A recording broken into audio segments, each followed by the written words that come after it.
गंगा आणि वसू महाभिषक नावाचा एक फार मोठा राजा होऊन गेला. इंद्राच्या राज्य दरबारात ज्या काही पृथ्वीवरच्या थोड्या राजांचा सन्मान होत असे त्यापैकी तो एक होता. तो अतिशय देखणा होता. एकदा तो इंद्राच्या दरबारात आला असताना तिथे गंगा आली आणि तिची नजर त्या देखण्या उमद्या राजावर पडली. तिने आपली नजर लगेच खाली केली, परंतु इंद्राने नजरेने ते हेरले. इंद्राला फार राग आला. तो म्हणाला, तू स्वर्गात वास्तव्य करणारी असून पृथ्वीवर राहणाऱ्या एका राजाकडे तू आकर्षित झालीस, तेव्हा तुला पृथ्वीवर जन्म घ्यावा लागेल आणि हाच राजा त्याच्या पुढील जन्मात तुझा पती होईल. गंगेला पृथ्वीवर जन्म घ्यावा लागणार म्हणून फार वाईट वाटलं. ती निराश होऊन जात असताना तिला 8 वसू भेटले. त्यांना पण पृथ्वीवर जन्म घेण्याचा शाप मिळाला होता. त्यामुळे तेही फार दुःखी होते. ते गंगेला म्हणाले, हे मंदाकिनी, तू आमच्यावर कृपा कर. आम्ही तुझे पुत्र म्हणून पृथ्वीवर जन्म घेऊ. पृथ्वीवरील मनुष्यामध्ये राहण्याची आम्हाला फार भीती वाटते. तेव्हा तू आम्ही जन्मल्याबरोबर आम्हाला तुझ्या प्रवाहात सोडून दे, म्हणजे पृथ्वी तलावर शापानुसार आमचा जन्म होईल आणि आम्हाला लगेच मुक्तीही मिळेल. गंगेने ते कबूल केलं. कालांतराने महाभिषक राजाचा शंतनू राजा म्हणून पुनर्जन्म झाला आणि गंगा त्याची पत्नी झाली. त्यांना 8 पुत्र वसू झाले. त्यातील 7 जणांना लगेच मुक्ती मिळाली, पण 8व्याकडून गुन्हा घडला होता, त्याला मुक्ती मिळाली नाही. गंगेने शंतनूला सुरुवातीला सांगितलं होतं की माझ्या पुत्रांचं काय करायचं हे मी ठरवीन. ज्या क्षणी तू मला ह्याबद्दल प्रश्न विचारशील त्या क्षणी मी तुला सोडून निघून जाईन. राजा शंतनूने 7 पुत्रांचा मृत्यू होईपर्यंत संयम धरला, परंतु 8व्या पुत्राला जेव्हा ती प्रवाहात सोडायला जाऊ लागली तेव्हा शंतनूचा संयम संपला आणि त्याने गंगेला ह्याबद्दल विचारणा केली. त्या क्षणी आपला 8वा पुत्र देवव्रत ह्यास घेऊन ती स्वर्गात निघून गेली. ह्या पुत्राचे तिने स्वर्गात उत्तम संगोपन केले. स्वर्गातील ऋषींनी त्याला धर्मशास्त्र, अर्थशास्त्र आणि राजकारभार याचे उत्तम ज्ञान दिले. कारण शंतनूनंतर त्याचा ज्येष्ठ पुत्र देवव्रत हाच राजा होणार होता. त्याचे शिक्षण पूर्ण झाल्यावर त्याला शंतनूकडे पाठवण्यात आलं आणि शंतनूने त्याला युवराज म्हणून घोषित केलं. काही वर्षानंतर राजा शंतनू सत्यवती नावाच्या एका सुंदर युवतीच्या प्रेमात पडला. ती एका कोळ्याची कन्या होती, पण कोळ्याची अशी अट होती की सत्यवतीचा पुत्र हा शंतनू नंतर सम्राट होईल, तरच तो सत्यवतीचा विवाह शंतनूशी लावून देणार होता. ह्या मागणीला शंतनूने पूर्णपणे नकार दिला, कारण त्याचे देवव्रतावर अतिशय प्रेम होते आणि त्याने देवव्रताला युवराज म्हणून आधीच घोषित केलं होतं. पण ही गोष्ट कुठून तरी देवव्रताला कळली. त्याचेही आपल्या पित्यावर आत्यंतिक प्रेम होते. त्याने पित्याच्या नकळत सत्यवती आणि तिच्या पित्याची भेट घेतली आणि त्यांना वचन दिलं की तो आजन्म ब्रह्मचारी राहील आणि सत्यवतीचा पुत्र सम्राट होईल. त्या प्रतिज्ञेला भीष्म प्रतिज्ञा असं म्हणतात आणि तेव्हापासून देवव्रताचं नाव भीष्म असं पडलं. यथावकाश शंतनू आणि सत्यवतीचा विवाह संपन्न झाला. त्यांना 2 पुत्र झाले. मोठा चित्रगंध आणि दुसरा विचित्रवीर्य. चित्रगंध गंधर्वांबरोबर युद्ध करत असताना तरुण असतानाच वीरगतीस प्राप्त झाला. शंतनू राजानंतर विचित्रवीर्य सम्राट झाला. विचित्रवीर्यासाठी भीष्माने काशीच्या राजकन्या अंबा, अंबिका आणि अंबालिका ह्यांना जिंकून आणलं. त्यापैकी अंबाचं प्रेम शाल्व राजावर होतं आणि तिने त्याला मनोमन वरलं होतं. ती स्वयंवरात त्याला माळ घालणार होती, पण भीष्माने त्या तिघींनाही जिंकल्यामुळे तिचं स्वप्न अपूर्ण राहिलं. तिने भीष्मांना हे सांगितल्यावर त्यांनी तिला शाल्व राजाकडे पाठवून दिले, परंतु भीष्माने जिंकलेल्या स्त्रीचा मी स्वीकार करणार नाही म्हणून शाल्व राजाने तिचा स्वीकार केला नाही. त्यामुळे अंबा अतिशय दुःखी झाली आणि तिने भीष्मांना शाप दिला आणि देहत्याग केला. हीच अंबा पुढच्या जन्मात शिखंडी म्हणून जन्मास आली. भीष्म अंबिका आणि अंबालिकेला घेऊन हस्तिनापुरात परत आले आणि त्या दोघींचा विवाह विचित्रवीर्याशी करण्यात आला. शंतनू राजानंतर विचित्रवीर्य सम्राट झाला होता, पण तो शरीराने दुबळा होता. त्यामुळे त्याचे अकाली निधन झाले आणि तो अपत्यहीन मृत्यू पावला. आता सर्वांना भीती वाटू लागली की चांद्रवंशाला कुणीच वंशज राहणार नाही, कारण देवव्रताने तर आजन्म ब्रह्मचारी राहण्याची शपथ घेतली होती. परंतु सत्यवतीला शंतनू बरोबरच्या विवाहाच्या आधी पराशर ऋषींपासून पुत्र झाला होता. तेच ते महान ऋषी व्यास होते. विचित्रवीर्याच्या निधनानंतर सत्यवतीने आपला पुत्र व्यास ह्यास पाचारण केले आणि आपल्या सुनांना पुत्र देण्याची त्यांना विनंती केली. व्यास मुनींना पाहून अंबिका अतिशय घाबरली आणि तिने आपले डोळे झाकून घेतले. तिला धृतराष्ट्र हा पुत्र झाला, तो जन्मांध होता.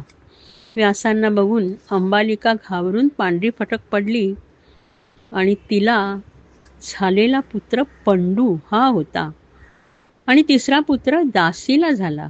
त्याचं नाव विदुर असं होतं. धृतराष्ट्राचा विवाह गांधार देशाची राजकन्या गांधारी हिच्याशी झाला. आपला पती अंध असल्यामुळे तिने आयुष्यभर डोळ्याला पट्टी बांधून घेतली. तिला 100 पुत्र झाले आणि 1 कन्या झाली. तिचा ज्येष्ठ पुत्र दुर्योधन होता आणि कन्येचे नाव दुःशाला असं होतं. दुसरा पुत्र पंडू ह्याचा विवाह कुंती भोज राजाची मानस कन्या कुंतीशी झाला आणि मद्र देशाची राजकन्या माद्री हिच्याशी दुसरा विवाह झाला. परंतु पंडूला मिळालेल्या शापामुळे त्यांना संतती होऊ शकली नाही. परंतु कुंतीला फार पूर्वी दुर्वास ऋषींनी दैवी मंत्र दिले होते. त्या आधाराने कुंतीला धर्मापासून युधिष्ठिर, वायूपासून भीम, इंद्रापासून अर्जुन असे 3 पुत्र झाले आणि हाच मंत्र तिने माद्रीला दिला आणि माद्रीला अश्विनी कुमारांपासून नकुल आणि सहदेव हे 2 पुत्र झाले. ह्या 5ही पुत्रांचा विवाह द्रुपदाची कन्या द्रौपदी हिच्याशी झाला. भीमाचा विवाह हिडिंबेशी झाला होता आणि त्यांना घटोत्कच नावाचा पुत्र होता. अर्जुनाला नागलोकाची राजकन्या उलुपी हिच्यापासून इरावन नावाचा पुत्र झाला. अर्जुनाला मणिपूरची राजकन्या चित्रगंधा हिच्यापासून बभ्रुवाहन नावाचा पुत्र झाला. पण तो आपल्या आजोबांकडे म्हणजे मातेच्या पित्याकडे वाढला आणि त्यांच्या राज्याचा राजा झाला, कारण त्यांच्या आजोबाला पुत्र नव्हता. अर्जुनाचा विवाह सुभद्रेशी झाला आणि त्यांना अभिमन्यू नावाचा पुत्र झाला. अभिमन्यूचा विवाह उत्तरेशी झाला आणि शुक म्हणाले, त्यांना जो पुत्र झाला तो तू पुत्र परीक्षित आहेस. तू तुझ्या आईच्या गर्भात असताना श्रीकृष्णाने तुझे अश्वत्थाम्याच्या अस्त्रापासून रक्षण केले. यादव वंश. ययातीला 5 पुत्र होते. यदू, तुर्वास, द्रुह्य, अनु आणि पुरु. पुरु हा सर्वात मोठा सम्राट होता. ययातीने आपले जवळजवळ सर्व राज्य पुरुला दिलं होतं. पुरुच्या वंशातच कुरु हा फार मोठा राजा होऊन गेला. त्यामुळे त्या वंशावळीला आधी पौरव आणि नंतर कौरव असं नाव पडलं. ह्याच वंशात शंतनू राजा होऊन गेला आणि त्याचे नातू म्हणजे कौरव आणि पांडव होते. यदू हा ययातीचा ज्येष्ठ पुत्र होता, पण त्याला राज्य करण्यात स्वारस्य नव्हतं. तरीसुद्धा त्याला जे काही लहान राज्य मिळाले होते त्यावर त्याने व्यवस्थित राज्य केले. त्याच्या वंशात अनेक राजे होऊन गेले. त्यांच्या वंशाला यादवी वंश असं नाव पडलं. यादवी वंशात वृष्णी नावाचा मोठा राजा होऊन गेला. त्याचाच एक वंशज सात्यकी होता. यादवी वंशात अंधक नावाचा राजा होऊन गेला. त्याचा वंशज आहुक होता. त्याला उग्रसेन आणि देवक असे 2 पुत्र होते. उग्रसेनाच्या पुत्राचे नाव कंस होते आणि देवकाच्या कन्येचे नाव देवकी असं होते. यादव वंशात देवमिध म्हणून राजा होता. त्याचा पुत्र शूरसेन होता. शूरसेनाच्या ज्येष्ठ पुत्राचं नाव वसुदेव होतं.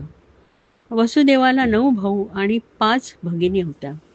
पृथा, श्रुतदेवी, श्रुतकीर्ती, श्रुतश्रवस आणि रजधी देवी अशी त्यांची नावं होती. शूरसेनाच्या मित्राचे नाव कुंतीभोज होतं. त्याला मूलबाळ नव्हतं, त्यामुळे शूरसेनाने आपली कन्या पृथा त्याला दत्तक दिली. तेव्हापासून तिचं नाव कुंती म्हणून प्रचलित झालं. पुढे तिचा विवाह कौरव कुळातील पंडूशी झाला आणि तिला 5 पुत्र झाले. हेच पांडव. वसुदेवाचा विवाह देवकीशी झाला. वसुदेवाच्या इतर बहिणींपैकी श्रुतदेवीचा विवाह करुण देशाच्या राजाशी झाला. तिचा पुत्र दंतवक्र हा नारायणांचा द्वारपाल जय ह्याचा 3रा जन्म होता. आधीच्या जन्मामध्ये तो हिरण्यकश्यपू आणि रावण होता. श्रुतकीर्तीचा विवाह केकय राजाशी झाला होता. तिला 5 पुत्र होते आणि ते केकय बंधू म्हणून प्रसिद्ध होते. रजधी देवीचा विवाह अवंती नगरीचा राजा जयसेन याच्याशी झाला होता.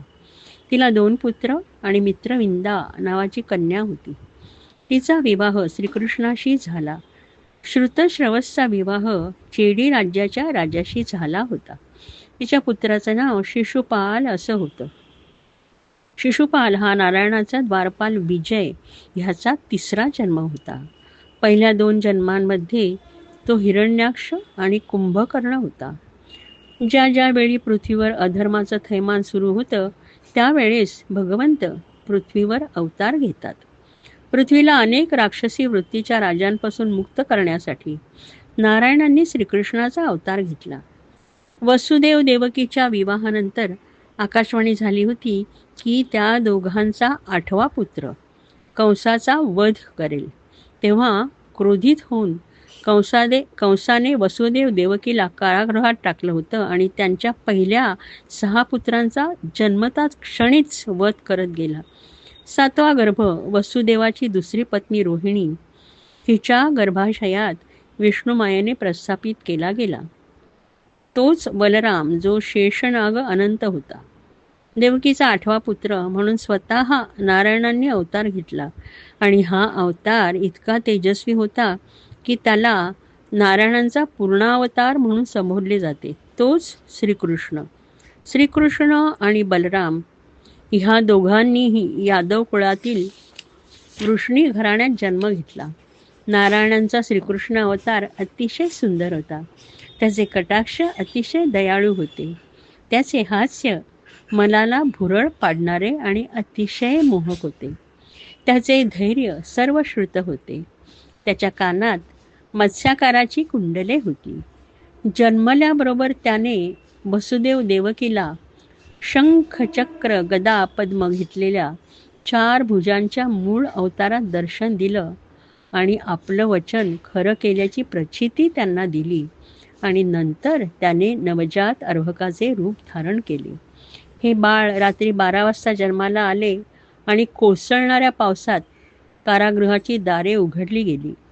द्वारपाल निद्रावश झाले आणि दुथडी भरून वाहणाऱ्या यमुनेमधून वसुदेव श्रीकृष्णाला घेऊन गोकुळात गेला. तिथे त्यांचं संगोपन नंद आणि यशोदा यांनी केलं. गोकुळात त्याने लहान वयात अनेक राक्षसांचा वध केला. श्रीकृष्ण 120 वर्षे पृथ्वीवर राहिला. त्याने अनेक मोठमोठ्या जबाबदाऱ्या पार पाडल्या. अनेक क्रूर राक्षसांचा वध केला. पृथ्वीला त्यांच्या जाचातून मुक्त केलं. पांडवांना उत्तम मार्गदर्शन केलं आणि आपल्या कार्यसमाप्तीनंतर तो परत वैकुंठात निघून गेला. स्कंध 10 पूर्वार्ध. अधर्माचा अतिरेक. शुक एकदम स्तब्ध झाले. परीक्षित त्यांच्या पुढील कथनासाठी उत्सुक होता, परंतु शुकांची जणू काही समाधी लागली होती. त्यांनी परीक्षिताला वसुदेव देवकीच्या पुत्राबद्दल सांगितले आणि त्यांचे सारे चित्त नारायणांच्या चरणी एकाग्र झाले. ज्याने पृथ्वीला अतिशय दुःखी केले होते अशा राजांचा आणि त्यांच्या मदतनीसांचा संहार करण्यासाठी प्रत्यक्ष नारायणांनी पृथ्वीवर अवतार घेतला होता. त्यांच्या मनात श्रीकृष्णाच्या अनेक लीला त्यांना आठवत होत्या आणि त्या आठवणींनी त्यांच्या डोळ्यातून अश्रूंच्या धारा वाहू लागल्या. ते इतके भावनाविवश झाले की बराच वेळ त्यांच्या मुखातून शब्दच फुटत नव्हते. काही क्षणांनी त्यांनी आपले डोळे उघडले आणि परीक्षिताकडे पाहिले. परीक्षित म्हणाला, हे शुकदेवा, अजूनपर्यंत तुम्ही मला सूर्यवंशी राजांबद्दल, चंद्रवंशी राजांबद्दल अनेक कथा सांगितल्या. नारायणांनी ज्या यदुवंशामध्ये जन्म घेण्याचे ठरवले त्या यदुवंशाबद्दलही माहिती सांगितलीत. श्रीकृष्ण अवतार हा नारायणांचा पूर्णावतार होता. बलराम हा प्रत्यक्ष शेषनाग अनंताचा अवतार होता. ते दोघे जोपर्यंत पृथ्वीवर होते तोपर्यंत त्यांनी अनेक लीला केल्या, अनेक दुष्टांचा संहार केला.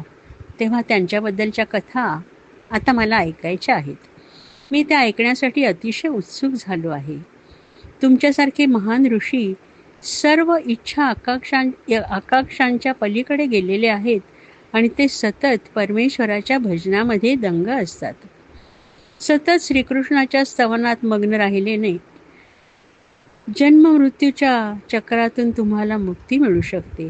ज्या मनुष्याने गोहत्या करण्याचे पाप केलंय अशा मनुष्याचे पाप सुद्धा श्रीकृष्णाच्या सतत स्तवनाने धुवून निघते. श्रीकृष्णाच्या कथा ऐकून कुठलाही मनुष्य तो विषयी असला तरी कधी ना कधी त्याला मुक्ती मिळते. म्हणून मला देखील नारायणांच्या श्रीकृष्ण अवतारातील कथा एकाग्रतेने ऐकायच्या आहेत. ह्या कथा ऐकण्यात मला खूप स्वारस्य अशासाठी आहे की ज्यावेळेस कुरुक्षेत्रावर महायुद्ध झालं तेव्हा माझ्या पूर्वजांना श्रीकृष्णानेच या युद्धरूपी नदीतून तारून नेलं. ह्या नदीला कुरुक्षेत्र युद्धभूमी असं नाव आहे. नदीचे भीष्माचार्य आणि द्रोणाचार्य हे जणू दोन काठ होते. त्यातील पाणी म्हणजे जणू काही जयद्रथ इत्यादी अनेक राजांचे प्रचंड मोठे सैन्यबळ होते.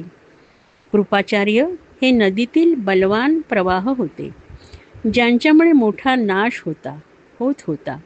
कर्ण म्हणजे मोठमोठ्या लाटा होत्या, ज्या पांडवांना बुडवण्यासाठी येत होत्या. त्यामध्ये शल्य, अश्वत्थामा, विकर्ण ह्यासारखे अतिप्रचंड मासे होते. दुर्योधनासारखा पाण्यातील अतिशय भयानक भोवरा होता, जो सर्वांचा नाश करीत होता. अशा या भयंकर नदीतून श्रीकृष्णाच्या साहाय्याने माझे पूर्वज किनाऱ्यावर जाऊ शकले. श्रीकृष्णानेच त्यांना तराफ्यात बसून सुखरूपपणे नदी पार करून दिली. ज्यावेळेस अश्वत्थाम्याने माझ्यावर पांडवांच्या शेवटच्या वंशजावर गर्भात असताना ब्रह्मास्त्र सोडले तेव्हा श्रीकृष्णानेच माझे ब्रह्मास्त्रांपासून संरक्षण केले. ही कथा मी तुमच्याकडून ऐकली आहे आणि मला ते आठवतंय. श्रीकृष्ण अंतर्यामी ह्या नावाने प्रत्येक जीवामध्ये वास करत असतो आणि तोच परमेश्वर आसमंतात सुद्धा व्यापून राहिलेला आहे. तोच माया उत्पन्न करतो. हे सर्व चालू असताना त्याने देवकीचा पुत्र म्हणून मानवी जन्म का घेतला? देवकीच्या पोटी जन्म घेऊन गोकुळात यशोदेकडे का वाढला? त्याचं बालपण कसं होतं? स्वतःच्या सख्ख्या मामाचा वध करण्याचे पाप त्याने का केले? मला ह्या सर्व मधुर कथा मनापासून ऐकायच्या आहेत. ह्या सर्व कथा ऐकताना माझी तहान भूक हरपून जाणार आहे. माझ्यावर तुम्ही कृपा करा आणि मला हे सर्व सांगा. परीक्षिताचे हे बोल ऐकून व्यासपुत्र शुकांना अतिशय आनंद झाला. परीक्षिताची श्रीकृष्णाबद्दलची भक्ती बघून त्यांना अतिशय समाधान वाटले. ते मंदस्मित करीत परीक्षिताला म्हणाले, हे राजा, तुझे विचार योग्य मार्गांनी चालले आहेत. जो मनुष्य श्रीकृष्णाच्या कथा ऐकवायला सांगतो त्याचे आणि जो त्या कथा सांगतो त्याचे आणि तो जो त्या कथा ऐकतो त्याचे अशी सर्वांची मने गंगा जलाप्रमाणे शुद्ध आणि पवित्र होतात. हे परीक्षिता, आता मी तुला सविस्तरपणे अनेक प्रसंग सांगणार आहे, ज्यामुळे नारायणांना श्रीकृष्णाच्या रूपाने मानवी अवतार घ्यावा लागला. फार पूर्वी पृथ्वीवर पापी लोकांची संख्या इतकी वाढली की तिला वेदनांचे ओझे असह्य होऊ लागले. तिने गायीचे रूप धारण केले आणि ती ब्रह्मदेवांकडे गेली. तिच्या केविलवाण्या परिस्थितीकडे आणि डोळ्यातील अश्रूंकडे बघून ब्रह्मदेवांनी तिला विचारलं, तू इतकी निराश आणि हताश का झाली आहेस? तेव्हा ती म्हणाली, हे ब्रह्मदेवा, अधर्माचा अतिरेक झाला आहे. पापी क्षत्रिय राजे आणि त्यांचे अनुयायी मला अपवित्र आणि दूषित करत आहेत. ब्रह्मदेवांनी सगळं काही ऐकून घेतलं आणि ते म्हणाले, हे पृथ्वी, फक्त नारायणच तुझी मदत करू शकतील. त्यानंतर ब्रह्मदेव, महादेव आणि इतर अनेक देव क्षीरसागरापाशी, जिथे नारायणांचे वास्तव्य असते, तेथे पोचले. सर्वांनी नारायणांना मनातल्या मनात वंदन केले. ब्रह्मदेवांनी नारायणांची स्तुती करणारे पुरुष सूक्त मनातल्या मनात म्हटले. त्यानंतर नारायणांचा आवाज त्यांना स्वतःच्या मनात ऐकू येऊ लागला. त्यांनी सर्व देवांना सांगितलं, नारायण काय सांगत आहेत ते तुम्ही सर्वांनी ऐका.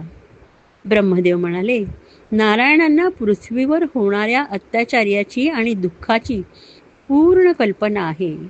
तेव्हा ते पृथ्वीवर मानवावतारात प्रकट होणार आहेत. ते पृथ्वीवरचे सर्व अत्याचार आणि तिचा त्रास संपेपर्यंत पृथ्वीवरच वास करणार आहेत. त्या पूर्ण काळामध्ये देवांनीही पृथ्वीवर जन्म घेऊन त्यांच्याबरोबर राहावं अशी त्यांची इच्छा आहे. तुम्ही सर्वांनी यदुकुळात जन्म घ्यावा असं ते सांगतायत. स्वतः नारायण वसुदेव देवकीचा पुत्र म्हणून जन्म घेतील. आदिशेष त्यांचा ज्येष्ठ बंधू म्हणून जन्म घेईल.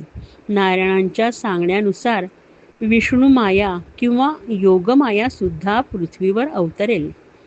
स्वर्गात राहणारे सर्व देव नारायणांबरोबर पृथ्वीवर जन्म घेतील आणि नारायण श्रीकृष्णाच्या अवतारात पृथ्वीवर वास्तव्य करतील आणि पृथ्वीवरील पापी लोकांना नष्ट करतील.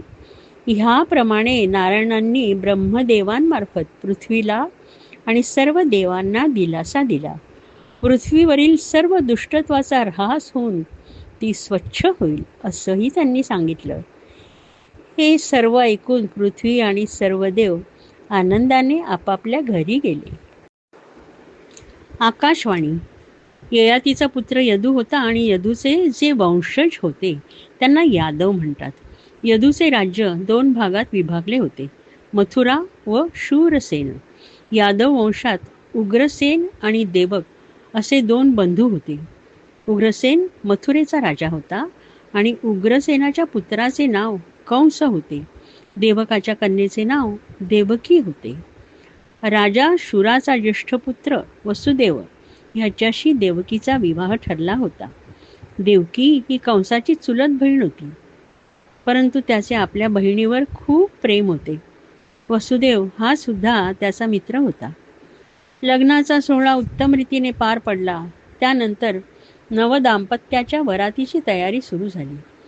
नवदाम्पत्यासाठी रत्नजडित रथ तयार होता. 100 सोन्याचे रथ त्याचे संरक्षण दल म्हणून त्यांच्याबरोबर जाणार होते. देवकाने भेट म्हणून आपल्या कन्येला 400 हत्ती, 15,000 घोडे, 200 दासी, 1800 रथ दिले होते. वसुदेव आणि देवकी त्यांच्या रत्नजडित रथात जाऊन बसले. मंगलवाद्ये वाजू लागली. कंस रथाच्या जवळ आला आणि त्याने सारथ्याला रथाच्या खाली उतरायला सांगितले आणि आपल्या बहिणीच्या प्रेमाखातर तो स्वतः सारथी म्हणून रथात बसला आणि घोड्यांचे लगाम त्याने आपल्या हातात घेतले. त्याने हलकेच चाबूक घोड्यांच्या पाठीवर मारला आणि ती वरात आता निघणार इतक्यात आकाशवाणी झाली. मंगलवाद्ये एकदम शांत झाली. ती आकाशवाणी कंसाला उद्देशून होती. हे कंसा. त्यानंतर वाद्ये शांत झाली. जणू काही सर्व लोकांनी नीट ऐकावं म्हणून ती शांतता झाली होती. तू मूर्ख आहेस. ज्या तुझ्या लाडक्या बहिणीला तू तिच्या पतीच्या नगरात मोठ्या आनंदाने घेऊन चालला आहेस, तिच्या पोटी येणारा 8वा पुत्र तुझा वध करणार आहे. हे ऐकल्यावर कंसाने रथातून खाली उडी मारली आणि देवकीला तिच्या लांब केसांना धरून रथाच्या खाली ओढली आणि आपली तलवार म्यानातून बाहेर काढली आणि रागारागाने तिला म्हणाला, माझा वध करण्याची तू आई होणार आहेस? मी बघतोच हे कसं काय घडू शकतं.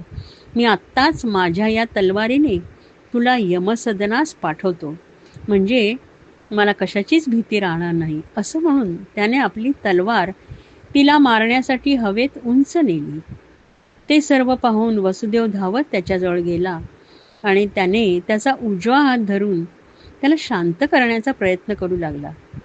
वसुदेव म्हणाला, हे कंसा, तू यदुवंशी आहेस. तू फार मोठ्या घराण्याचा वंशज आहेस. तू स्वतःच्या बहिणीला ठार मारलंस तर तुझी सर्वांमध्ये नाचक्की होईल. तू शहाणा समजूतदार आहेस, तेव्हा असं अविचाराने वागू नको. सूर्य मनुष्याला माहिती असतं, मनुष्य जेव्हा जन्मतो तेव्हाच तो मृत्यूला स्वतःच्या बरोबर घेऊन येतो. तो मृत्यू केव्हा येईल हे कोणालाच माहीत नसतं, परंतु येणार हे निश्चित असतं. ज्या वेळेस शरीराचा अंत होतो तेव्हा जीवात्मा आपल्या कर्मानुसार दुसरं शरीर ग्रहण करतो आणि आपलं पहिलं शरीर सोडतो. मृत्यू हा 2 जन्मांना जोडणारा दुवा आहे. मनुष्याने या जन्मी जशी कर्मे केलेली असतात, चांगली किंवा वाईट, त्याप्रमाणे त्याला पुढील जन्म प्राप्त होतो आणि तो जन्म मिळाल्यावर आपला पूर्वजन्म तो पूर्णपणे विसरून जातो. तो ह्याच भ्रमात असतो की सध्या जो आहे तेच सत्य आहे. परंतु तो राजा किंवा रंक, सज्जन किंवा दुर्जन, सुंदर किंवा कुरूप, जो काही आहे तो त्याच्या स्वतःच्या पूर्वजन्माच्या कर्मामुळेच झालेला असतो. त्यामुळे निदान ह्या जन्मात तरी चांगली कर्मे करावीत, जे मनुष्याच्या हातात असते. सूर्य किंवा चंद्र यांचे प्रतिबिंब पाण्यात पडते. जेव्हा वारा येतो तेव्हा पाण्याचा पृष्ठभाग हलतो आणि त्याचे प्रतिबिंब हलते आणि आपल्याला चंद्र किंवा सूर्य हलल्यासारखे वाटतात. खरं तर ते स्थिर असतात, पण पाणी हलल्याने ते हलल्याचा भास होतो. त्याप्रमाणे मनुष्याच्या शरीरात असलेला परमेश्वराचा अंश अर्थात आत्मा किंवा चैतन्य स्थिर असतो, परंतु त्याचे प्रतिबिंब असलेला जीवात्मा त्याच्यावर आलेल्या मायेच्या पटलामुळे स्वतःचे शरीर म्हणजेच मी आहे असं समजून स्वतःच्या शरीराच्या सर्व इच्छा, ज्ञानेंद्रियांपासून मिळणारा आनंद आणि दुःख आपलंच आहे असं समजून वागू लागतो. त्याच्या वागणुकीत अहंकार येतो. स्वतःमधील आत्म्याला तो विसरून जातो किंवा दुसऱ्यामध्येही परमेश्वरी अंश असलेला आत्मा आहे हे तो विसरून जातो आणि दुसऱ्याशी शत्रुत्वाने वागू लागतो. मनुष्य जेव्हा दुसऱ्याला दुखापत करतो तेव्हा तो फक्त त्याच्या शरीराला दुखापत करू शकतो, पण त्याच्या शरीरात असलेल्या आत्म्याला तुम्ही दुखापत करू शकत नाही. वसुदेव पुढे म्हणाला, हे कंसा, तू एक राजपुत्र आहेस आणि तुझे तुझ्या बहिणीवर खूप प्रेम आहे. एका आकाशवाणीने तुझं सर्व प्रेम कुठं विरून गेलं?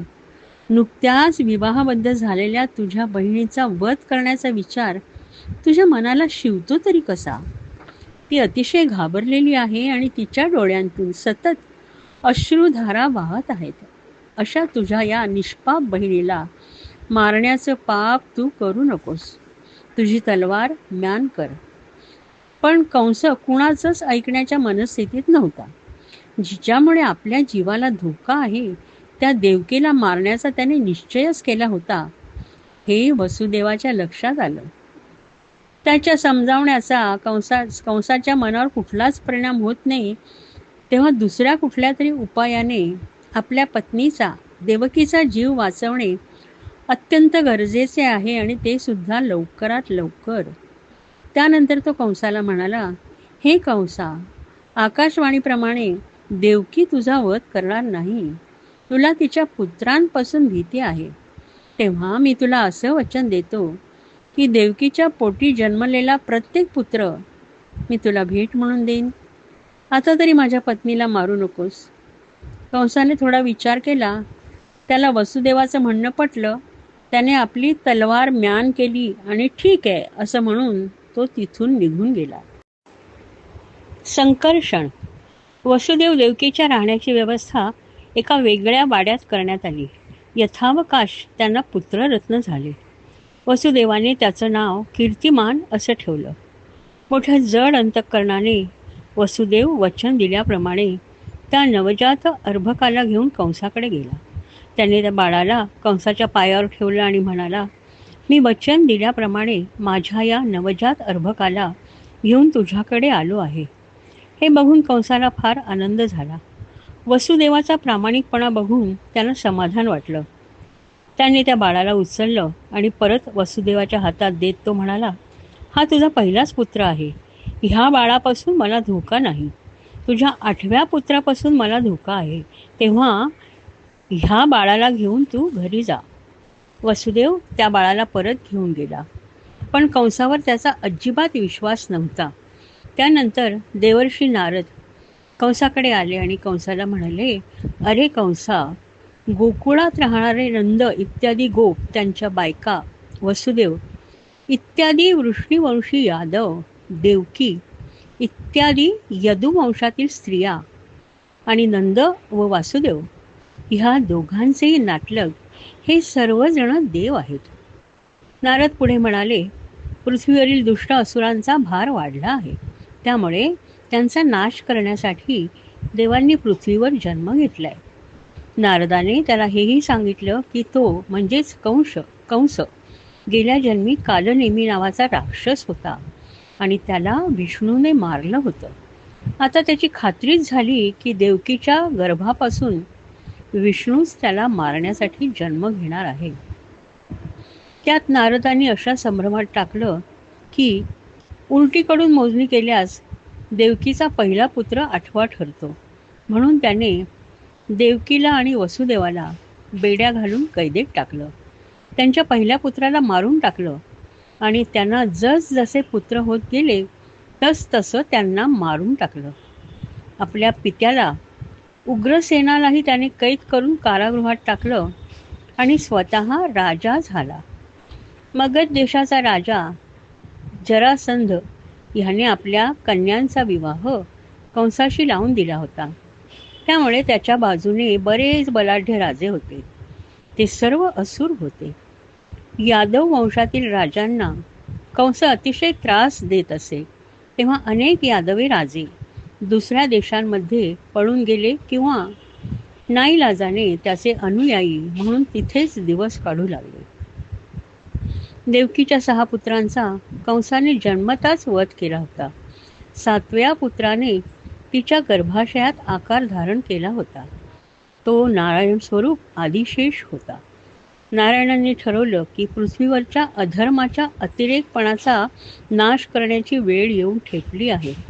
तेव्हा त्यांनी योगमायेला पाचारण केले आणि तिला सांगितलं, हे देवी, तू आत्ताच्या आत्ता नंद राज्य करत असलेल्या गोकुळात जा आणि तेथे वसुदेवाची पत्नी रोहिणी असेल. वसुदेवाच्या बाकीच्या पत्नी कंसाला घाबरून लपून राहिल्या होत्या. माझा अंश असलेल्या आदिशेषाने देवकीच्या गर्भाशयात प्रवेश केलाय. त्या गर्भाला तिथून उचल आणि रोहिणीच्या गर्भाशयात निघून ठेव. त्या पुढचा देवकीच्या गर्भाशयातील गर्भ मी स्वतःच असेन. मी ज्या वेळेस जन्म घेईन त्याच वेळेस तू नंद आणि यशोदा ह्यांची संतती म्हणून जन्म घ्यायचा आहेस.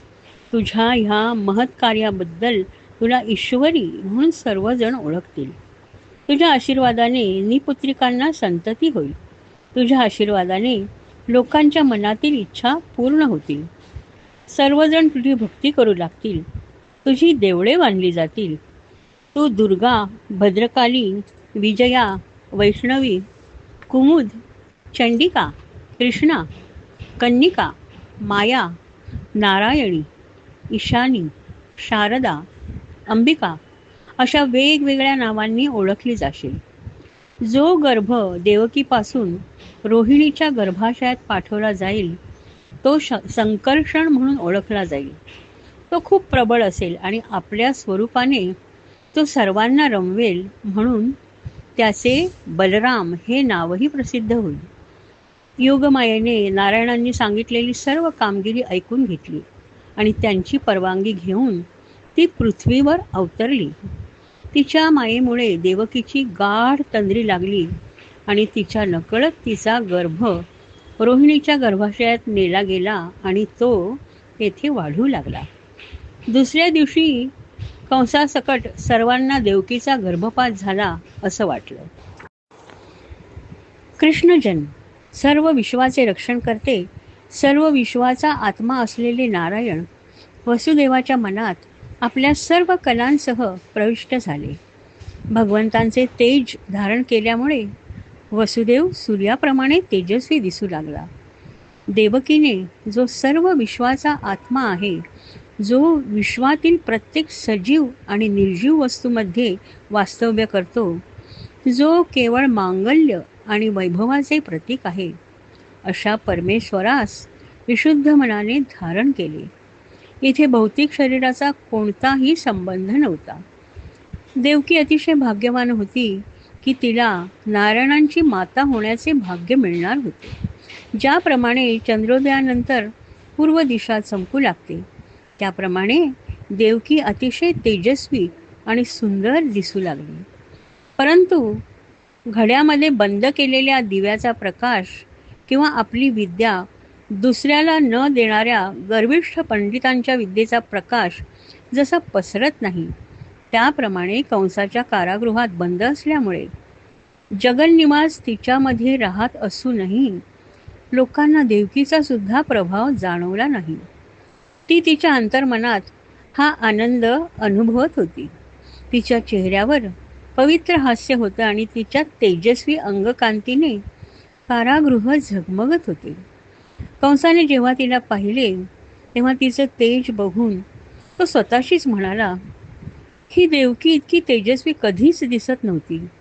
स्वतः नारायणच हिच्यामध्ये वास्तव्य करत असणार असं मला वाटतंय.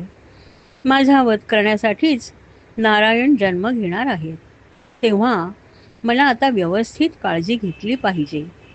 मी तिला आता मारू शकत नाही, कारण ती स्त्री आहे आणि माझी बहीण आहे आणि गर्भवती आहे.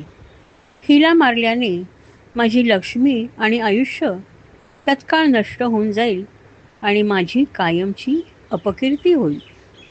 असा विचार करून कंस हताशपणे तिच्या जन्म घेणाऱ्या मुलाची वाट बघत बसला.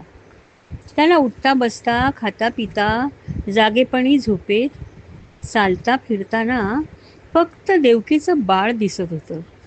त्याचं सर्व जगच त्या बाळाने व्यापून टाकलं होतं. देवकीच्या पुत्रजन्माची वेळ हळूहळू जवळ येऊ लागली.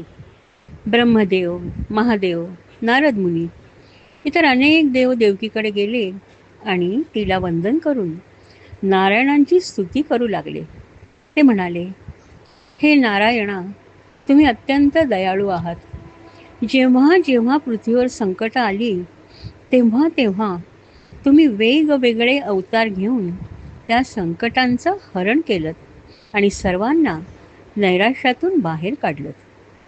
आत्तासुद्धा पृथ्वीवर फार मोठं संकट आलंय. अनेक असुर आणि दुष्ट राजे त्यांच्या वर्तनाने सर्वांना त्रास देत आहेत आणि त्यामुळे सर्व जनता आणि पृथ्वी दुःखात आहे.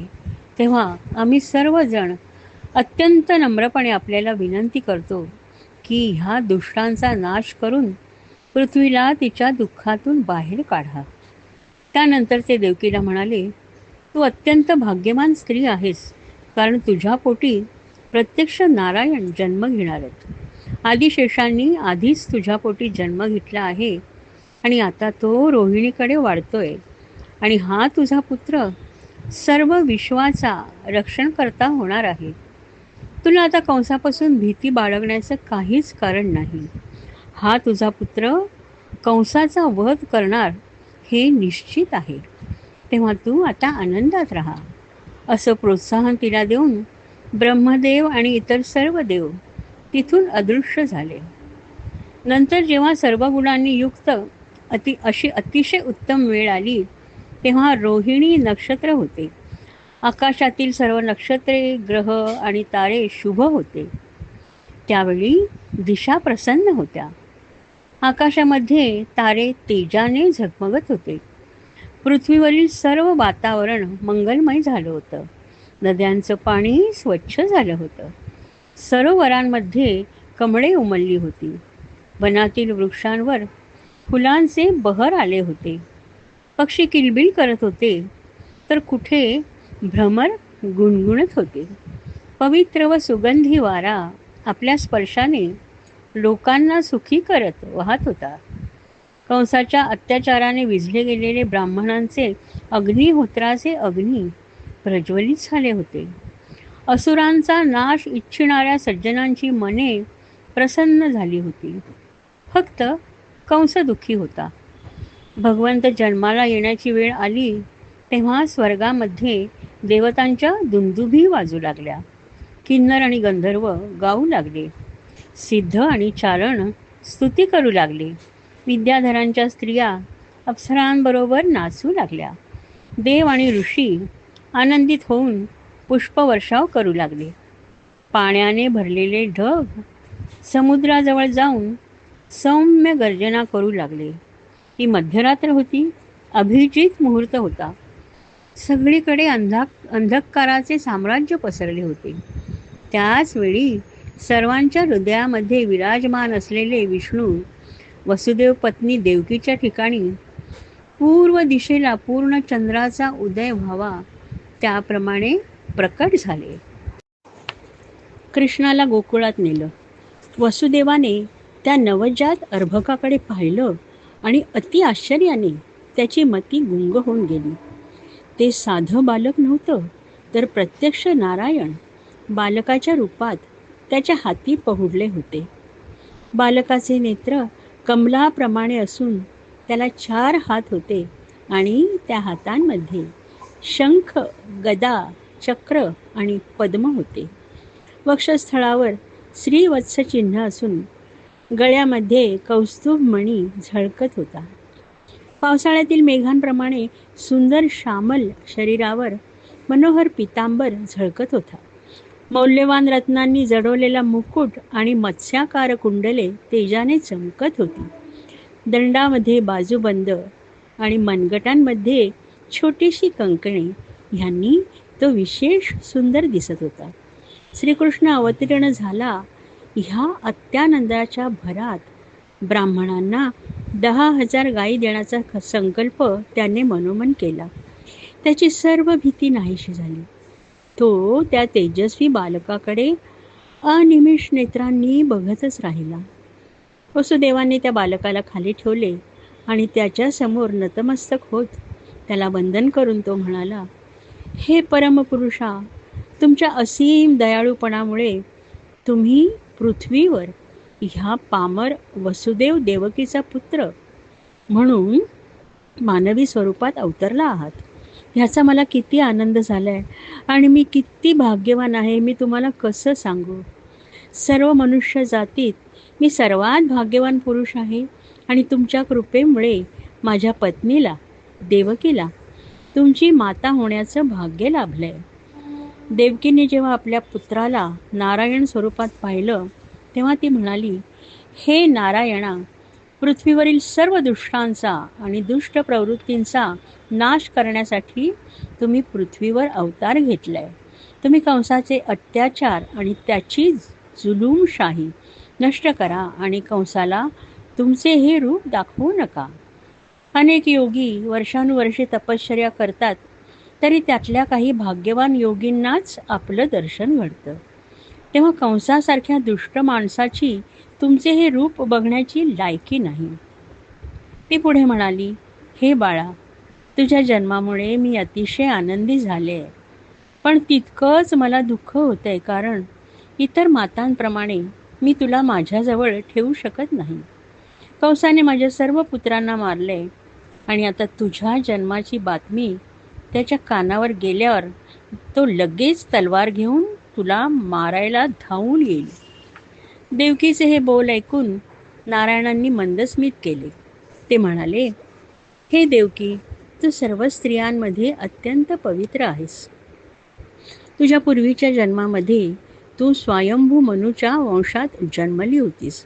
तुझं नाव पृष्णी असं होतं आणि वसुदेव सुतापा नावाचा पुण्यशील प्रजापती होता. जेव्हा ब्रह्मदेवांनी तुम्हाला संतती उत्पन्न करण्याची आज्ञा केली तेव्हा तुम्ही दोघांनी माझी 12,000 वर्षे घोर तपश्चर्या केलीत.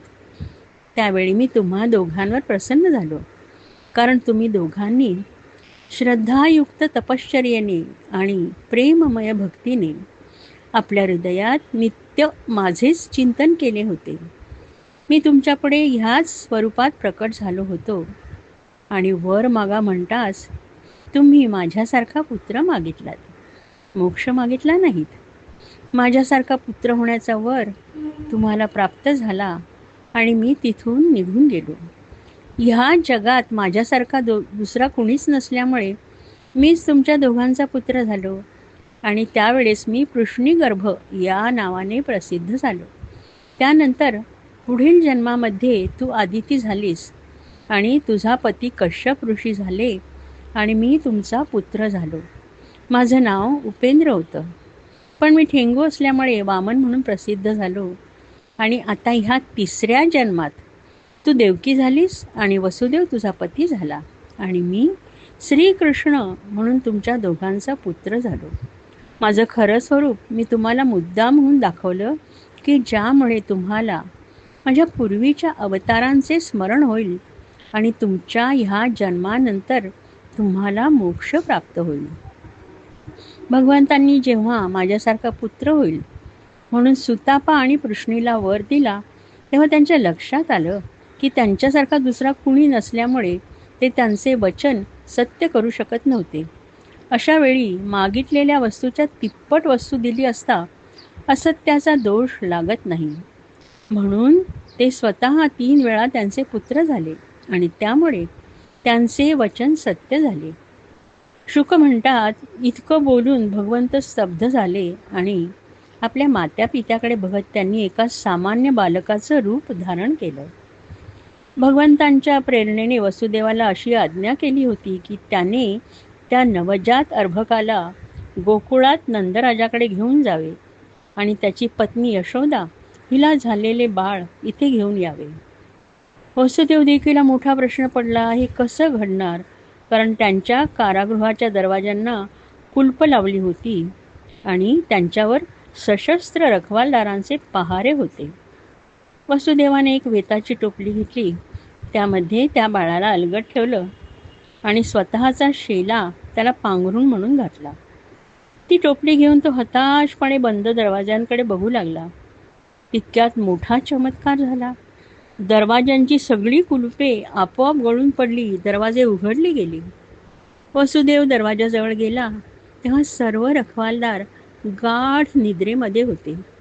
तो काहीही त्रास न होता यमुना नदीच्या काठावर जाऊन पोचला. त्यावेळी ढग गर्जना करीत वर्षाव करत होते. त्याच वेळेस आदिशेष आपल्या 1000 फण्यांनी बाळाचं पावसापासून रक्षण करत होता. वसुदेवा पाठोपाठ चालत होता. यमुनेचं पाणी वाढलं होतं. तिचा प्रवाह गंभीर आणि वेगवान झाला होता. शेकडो भयानक भोरे निर्माण झाले होते.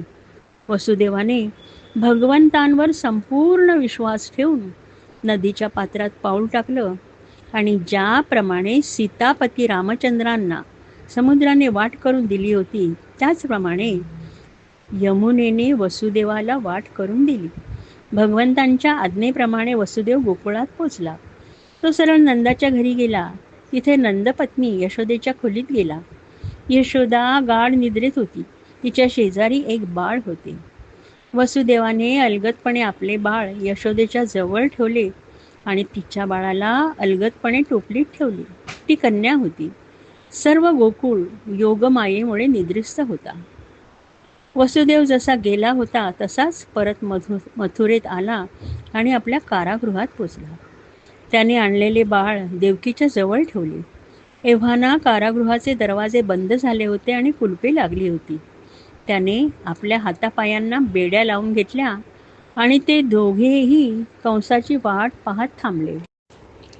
विष्णुमाया. नुकत्याच जन्मलेल्या बाळाच्या रडण्याने सर्व राजवाडा खडबडून जागा झाला. दरवाजांवर असलेले रखवालदार घाईघाईने कंसाला ही बातमी देण्यासाठी रवाना झाले आणि त्यांनी कंसाला ही बातमी दिली. कंस बिछाण्यात झोपेचा प्रयत्न करत पडला होता. त्याची झोप मरणाच्या भीतीने केव्हाच उडाली होती. बाळ जन्मल्याची बातमी कळल्याबरोबर तो लगेच उठला. त्याने आपली तलवार उचलली आणि ताबडतोब वसुदेव देवकींना ज्या कारागृहात ठेवलं होतं तिथे पोचला. देवकीने त्याला बघितलं. त्याच्या चेहऱ्यावरचे भाव इतके भयानक होते की जणू यमराजच आपल्याकडे येत आहे असा भास देवकीला झाला. तिने त्याचे पाय धरले आणि रडत रडत ती त्याची विनवणी करू लागली.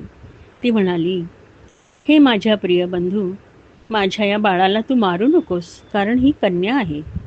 माझे आधीचे सर्व पुत्र तू मारलेस तेव्हा मी काहीच बोलले नाही, पण ही माझी कन्या आहे. ती तुझं काय वाकडं करू शकणार? माझ्यावर कृपा कर आणि तिला मारू नकोस. स्त्री हत्या हे फार मोठं पाप आहे, तेव्हा ते तू करू नकोस. ही कन्या माझ्याजवळ राहू दे, असं म्हणून तिने आपल्या बाळाला हृदयाशी धरून ठेवलं. तिच्या अश्रूंनी ते नवजात अर्भक भिजत होतं, परंतु कंसाच्या मनावर ह्या विनवणीचा काहीच परिणाम झाला नाही.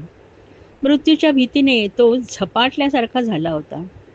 त्याने त्या कन्येला देवकीच्या हातातून ओरबाडून घेतलं आणि तिचे पाय धरून तो दगडावर आपटणार तेवढ्यात विष्णुमाया असलेली ती कन्या त्याच्या हातातून निसटली, उंच आकाशात उडाली. सर्वांनी आश्चर्याने आकाशात पाहिलं तेव्हा त्या कन्येच्या जागी तेजस्वी देवी दिसली. तिला अष्टभुजा होत्या आणि त्या प्रत्येक हातामध्ये धनुष्य, बाण, त्रिशूळ, ढाल, तलवार, शंख, चक्र आणि गदा अशी 8 आयुधे होती. सिद्ध, चारण, गंधर्व, किन्नर, अप्सरा आणि इतर देव तिच्या बाजूला उभं राहून तिची स्तुती करत होती. ती आकाशातूनच कंसाला म्हणाली, अरे मूर्ख कंसा, तू मला मारण्याचा प्रयत्न करत होतास. मला मारून तुला काय मिळणार आहे? तुझा वध करणाऱ्या भगवंताने आधीच जन्म घेतलाय. कारणाशिवाय निष्पाप लोकांना उगीच मारू नकोस. असं म्हणून ती विजेप्रमाणे निघून गेली आणि पृथ्वीवर सगळीकडे अंधकार झाला.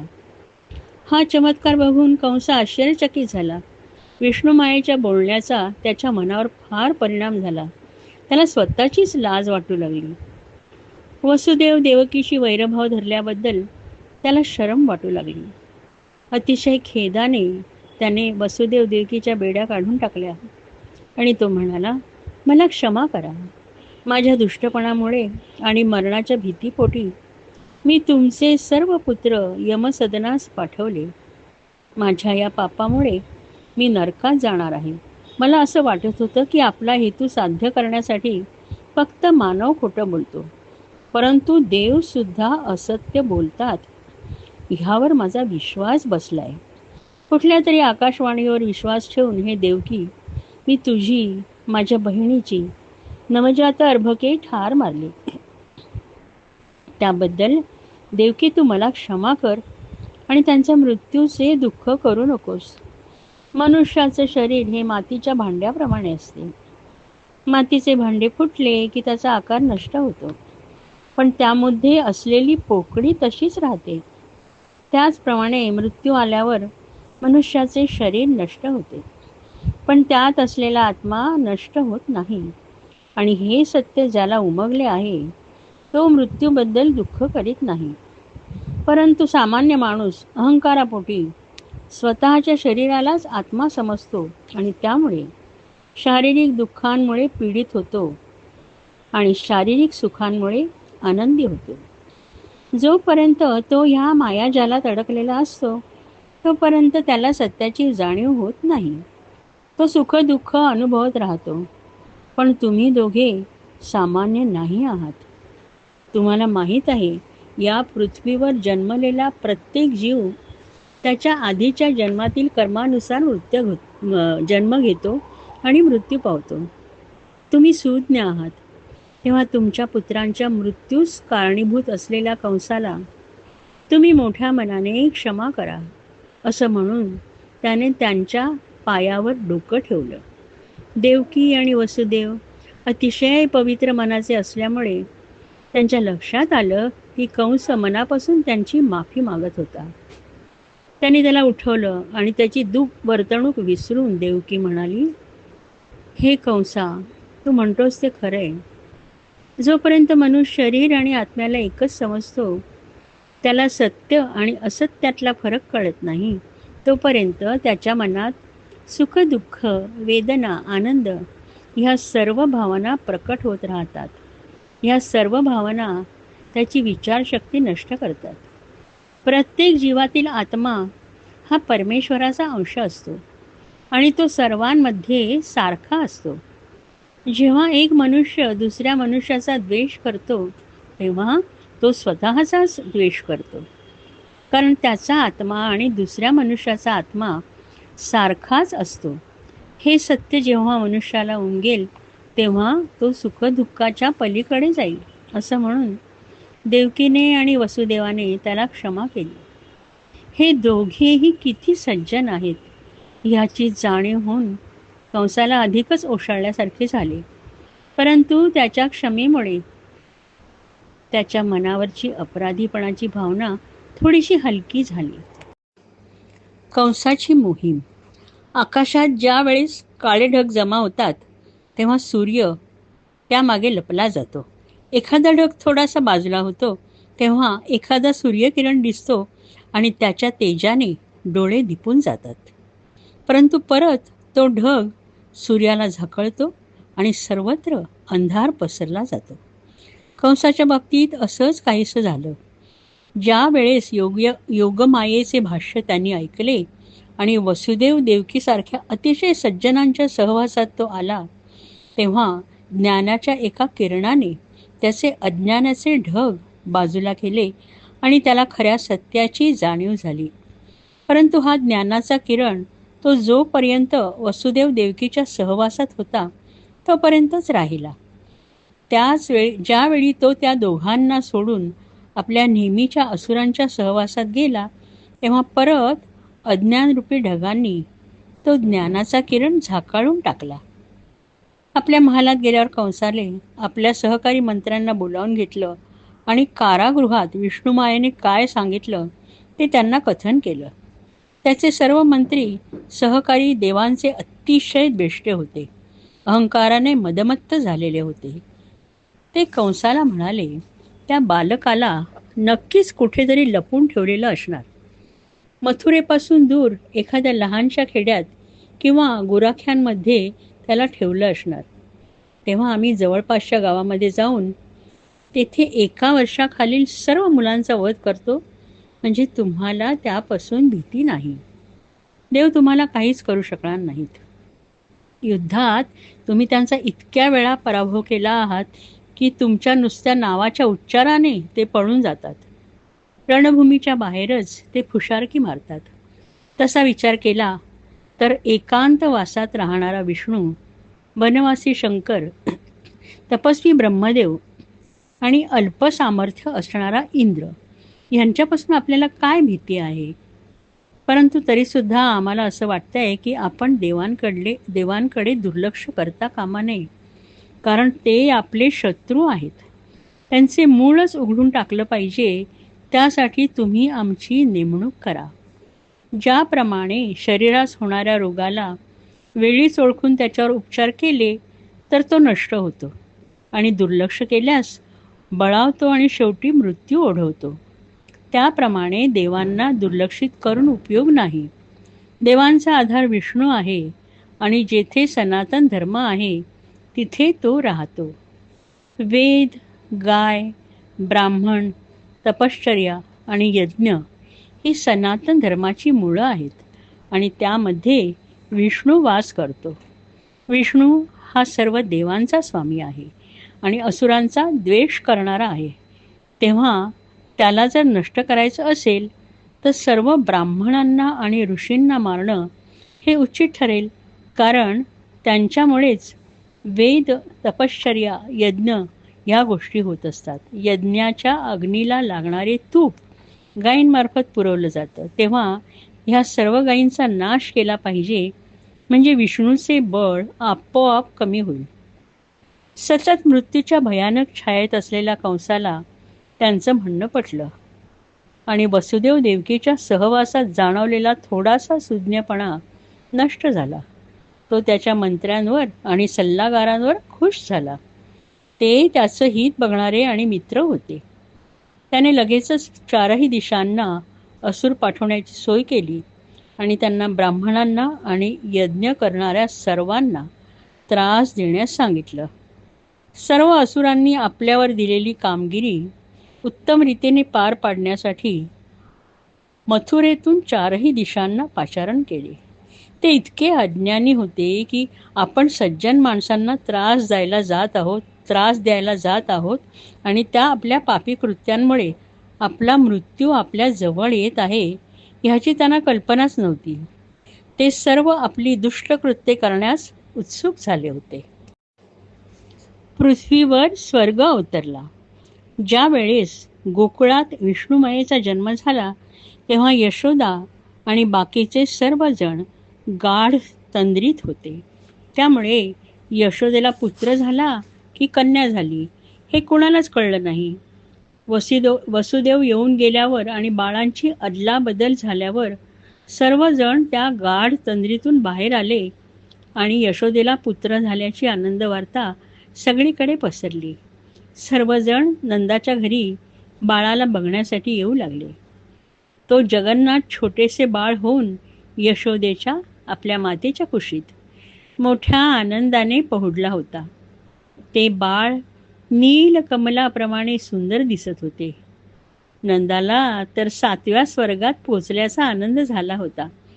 त्याने ब्राह्मणांना बोलावून पुण्यवचन करवून आपल्या पुत्राचा जातकर्म संस्कार केला. त्याचबरोबर देवता आणि पितरांची विधीपूर्वक पूजा केली. ब्राह्मणांना व इतर अनेक लोकांना भेटवस्तू दिल्या. गोकुळात राजपुत्र जन्मल्यामुळे सर्व गोकुळाला सणासुदीचे स्वरूप आले होते. प्रत्येक घर फुलांनी सजवलं गेलं होतं. रस्त्यांवर गुलाब पाणी शिंपडलं गेलं. मंगलवाद्ये वाजवण्यात येऊ लागली. सर्व गोपगण आनंदाने बेहोश होऊन नाचू लागले. गोपी नवीन वस्त्रालंकार घालून नटून थटून आपल्या लाडक्या यशोदेच्या बाळाला बघण्यासाठी जाऊ लागल्या. चांदीच्या भांड्यामध्ये केशराचं पाणी घेऊन त्या बाळाला ओवाळून त्याला दीर्घायुष्याचा आशीर्वाद देत होत्या. पृथ्वीवर जणू काही स्वर्गच अवतरला होता. यशोदेची बहीण रोहिणी कंसाच्या जुलूमशाहीला घाबरून यशोदेकडे येऊन राहिली होती. कारण कंस सर्व यादवांना आणि त्यांच्या स्त्रियांना अतिशय त्रास देत होता. रोहिणीने पण यशोदेच्या आधी एका पुत्रास जन्म दिला होता. रोहिणीचा पुत्र गोरा होता आणि यशोदेचा पुत्र श्यामल वर्णाचा होता.